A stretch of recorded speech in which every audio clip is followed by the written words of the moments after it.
Esse é o ValenteCast e mais um episódio sobre a Lei Geral de Proteção de Dados, agora com relação a um tema de direito internacional privado que diz respeito à proteção de dados pessoais e à lei aplicável a contratos eletrônicos feitos por pessoas localizadas em países diferentes. A LGPD tem regras de aplicação no espaço no seu artigo 3º, que nós já analisamos numa pequena série no podcast sobre onde se aplica, quem se aplica e quando se aplica a LGPD, e no episódio que nós tratamos de onde se aplica a LGPD, nós vimos as regras do artigo 3º que adotam a territorialidade e a extraterritorialidade, e por isso a LGPD se aplica a atividades de tratamento de dados pessoais realizadas no território brasileiro e em algumas situações fora dele, de acordo com 3 critérios principais. O primeiro: se as operações de tratamento de dados pessoais ocorrerem no território nacional, nós temos aí a territorialidade. E segundo, se a atividade de tratamento tiver entre os seus objetivos a oferta ou o fornecimento de bens ou serviços no Brasil, ou o tratamento de dados de indivíduos localizados no território nacional, então aí nós temos a extraterritorialidade, porque apesar do tratamento ser realizado fora do Brasil, ele tem em seu objeto dados de pessoa localizada no território nacional, ou seu objetivo é o de fornecer produtos e serviços a pessoas no Brasil. E em terceiro lugar, se os dados pessoais objeto do tratamento forem coletados no território nacional. Aqui nós temos os 2 critérios: a territorialidade, porque os dados são coletados aqui, e a extraterritorialidade, porque a partir da coleta qualquer operação de tratamento realizada sobre esses dados, ainda que feita fora do Brasil, é regulada pela LGPD. E para quem quiser lembrar, nós vimos isso no episódio 8 do ValenteCast. Considerando essa amplitude da aplicação da LGPD e do diálogo das fontes que normalmente ela mantém com outras leis incidentes sobre a relação jurídica que compreende o tratamento à proteção de dados pessoais, como o Código de Defesa do Consumidor, a Lei do Cadastro Positivo, o Marco Civil da Internet, podem existir situações em que sejam aplicáveis ao mesmo tempo a LGPD e uma lei de outro país para resolver eventual conflito de direito material entre os contratantes. E esses casos são muito comuns hoje em dia, principalmente por causa da grande quantidade de contratos eletrônicos que são firmados diariamente, e principalmente com o uso da internet. E para resolver essas dúvidas e definir a lei aplicável além da LGPD, nós precisamos buscar a solução nas normas de direito internacional privado, que tem normas que são chamadas de indiretas ou indicativas, e aí por isso é chamado de um sobre-direito, porque essas normas não regulam condutas ou pacificam conflitos, mas elas tratam principalmente da definição de qual é a norma aplicável ao caso concreto. Então, apesar dessa denominação de direito internacional privado, ele é o ramo do direito interno e não internacional, que regula a escolha da norma jurídica aplicável sobre as relações internacionais entre pessoas de direito privado para solucionar conflitos de lei no espaço. No Brasil, a principal norma que trata dessa resolução de conflitos entre normas de direitos de países diferentes é a Lei de Introdução às Normas do Direito Brasileiro, o Decreto-Lei 4657 de 42, e principalmente os artigos 7º a 13 e 16 e 17, que foram diretamente influenciados pelo Código Bustamante, que é a Convenção de Direito Internacional Privado, assinada em 1928 por diversos países das Américas do Sul e Central. E pode existir um conflito de leis no espaço quando 2 ou mais países tiverem normas jurídicas diferentes sobre um mesmo ato ou fato jurídico. E esse conflito de leis no espaço pode ser positivo, se as normas de direito internacional privado desses 2 ou mais países preverem a aplicação das suas leis para resolver o conflito, ou seja, do seu próprio direito interno para a resolução do conflito. Então nós temos dois países que, de acordo com o seu ordenamento, é a norma de direito material de cada um que deve regular esse conflito entre pessoas jurídicas de direito privado localizadas em mais de um país. E o conflito também pode ser negativo quando essas normas indicativas dos países indicarem para a não incidência das suas normas internas, ou ainda pode ocorrer que uma remeta reciprocamente a solução para o ordenamento do outro. É o chamado duplo reenvio, que no Brasil é proibido pelo artigo 16 do Decreto-Lei 4657 de 42, por exemplo. Se a norma brasileira prevê que se aplica a norma do direito as leis dos Estados Unidos e a norma de direito internacional privado dos Estados Unidos prevê que se aplica a lei brasileira, isso é chamado de duplo reenvio, o que para nós não interessa porque basta a análise da nossa legislação. Então, se o direito brasileiro fixar que a lei de direito material é a lei dos Estados Unidos, aquela vai ser aplicada independentemente das normas de direito internacional privado de lá. E entre os conflitos que podem ser resolvidos com base na lei de introdução às normas do direito brasileiro está principalmente, como eu falei, a contratação eletrônica realizada por meio da internet, quando ela é feita por duas ou mais pessoas situadas em países diferentes. E a principal norma que incide sobre isso é o artigo 9º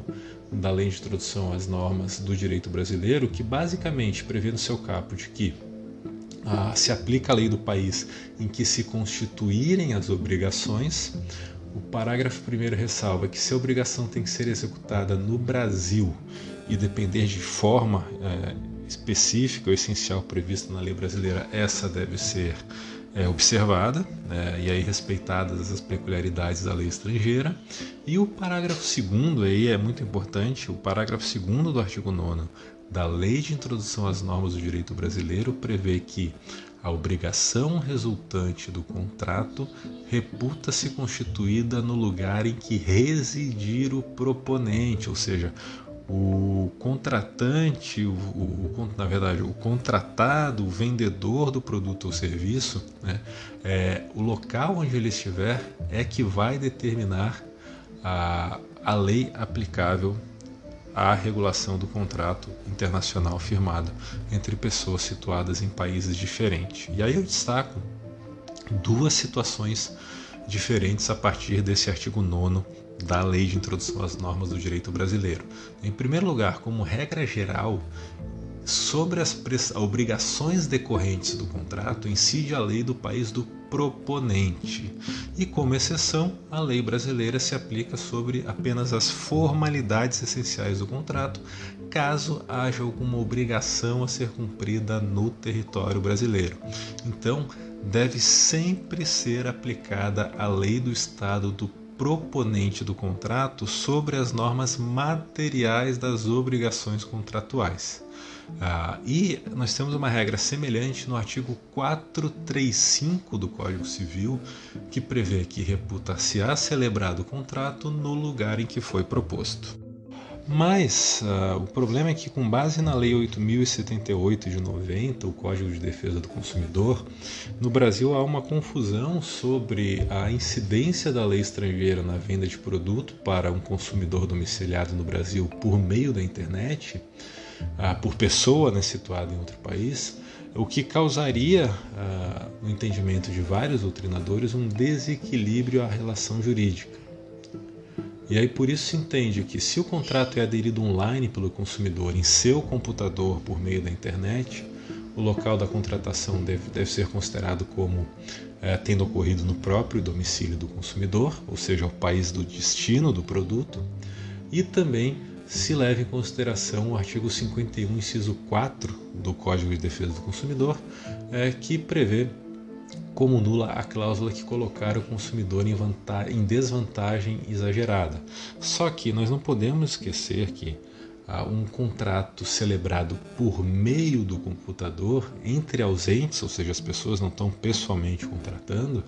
não significa que seja um contrato feito no computador. né? Então, isso não afasta o fato de que, se o vendedor está em outro país, tem que se observar a lei do direito material daquele país e não do país de destino do produto ou do serviço. Até nós não podemos presumir que a lei brasileira é sempre mais vantajosa ao consumidor em qualquer hipótese, né? E mais, né, o que prevê o artigo 9º da Lei de Introdução às Normas do Direito Brasileiro é que a lei aplicável é aquela da residência do proponente e não a do país, por exemplo, de registro do domínio da página da internet ou do provedor. Então, se um brasileiro domiciliado no Brasil compra um produto oferecido à venda em um site de uma pessoa jurídica espanhola, e esse website é mantido por um provedor de internet de Portugal, com o domínio registrado na Inglaterra, a lei material que vai regular o caso é a lei da Espanha, e não a lei de Portugal e nem a lei da Inglaterra, porque nós temos que levar em consideração o local da sede, né, nesse caso da pessoa jurídica proponente. E sobre isso, né, e ainda que as regras de competência territorial do artigo 46 do CPC definam, né, a competência territorial a partir do domicílio do réu, nas relações de consumo nós temos que levar em conta a jurisprudência do Superior Tribunal de Justiça, que, com fundamento no direito de facilitação da defesa dos direitos do consumidor, previsto no inciso 8º do artigo 6º do CDC, e na regra de competência prevista para as ações de responsabilidade do fornecedor, artigo 101, inciso 1º do CDC, o STJ define uma competência relativa do foro do domicílio do consumidor, que pode optar por demandar no foro do seu domicílio ou em outro, e tem o direito de ser demandado também no foro do seu domicílio. Então, em resumo, o consumidor tem o direito de demandar e de ser demandado no foro do seu domicílio. Então, por isso, em contratos eletrônicos realizados à distância por pessoas localizadas em países diferentes, né, não há uma cláusula contratual que gera uma vantagem desproporcional a uma das partes, mas sim uma norma legal que resolve conflito entre leis de diferentes países, né? Apesar de ser uma norma posterior, o CDC não revogou o artigo 9º da Lei de Introdução às Normas do Direito Brasileiro, que é uma norma especial e indicativa de direito internacional privado que determina qual é a norma aplicável em determinadas situações. Então, por isso, em um contrato eletrônico firmado por uma pessoa domiciliada no Brasil, na condição de aceitante, com uma pessoa domiciliada em outro país, na qualidade de proponente, nós temos que levar em conta o artigo 9º da Lei de Introdução às Normas do Direito Brasileiro, que determina a aplicação da lei estrangeira ao caso concreto. Então, se considerar o diálogo das fontes com a LGPD, nós podemos ter situações de contratos eletrônicos firmados na internet em que a relação subjetiva entre os contratantes podem ser reguladas por uma lei estrangeira e as normas de tratamento e proteção de dados pessoais desse contrato e dessa relação jurídica é regulada pela LGPD brasileira. Por exemplo, se uma pessoa comprar um produto pela internet de uma empresa sediada na cidade de Palo Alto, no estado da Califórnia, nos Estados Unidos, e esse bem chegar ao domicílio do consumidor brasileiro na cidade de Florianópolis com algum tipo de falha e o vendedor se recusar a trocá-lo ou a devolver o pagamento, nós poderemos ter a seguinte situação: o consumidor pode propor ação contra o vendedor na Justiça Estadual em Florianópolis, porque o Judiciário brasileiro tem competência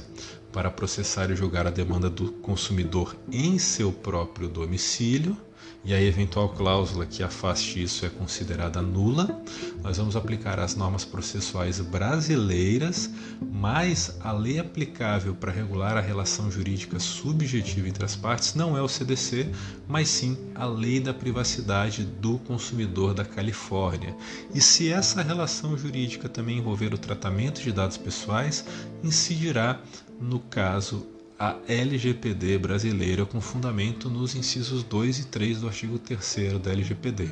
Então nós podemos ter em um processo em tramitação no judiciário brasileiro, a lei processual brasileira, uma lei de direito material de outro país e a LGPD brasileira para regular as situações controvertidas, tanto de fato quanto de direito. Então, um fato curioso é que na definição, né, da sua aplicação no espaço, a LGPD tem regras diferenciadas, o que certamente vai fazer surgir diversas dúvidas e controvérsias na sua utilização na prática no Brasil e eventualmente em questões levadas à discussão em processos judiciais. Então o episódio de hoje era sobre essa aplicação conjunta da LGPD com lei estrangeira de direito material para regular e ser aplicada sobre processos judiciais no Brasil, e amanhã nós voltamos com mais um episódio do ValenteCast. Até mais.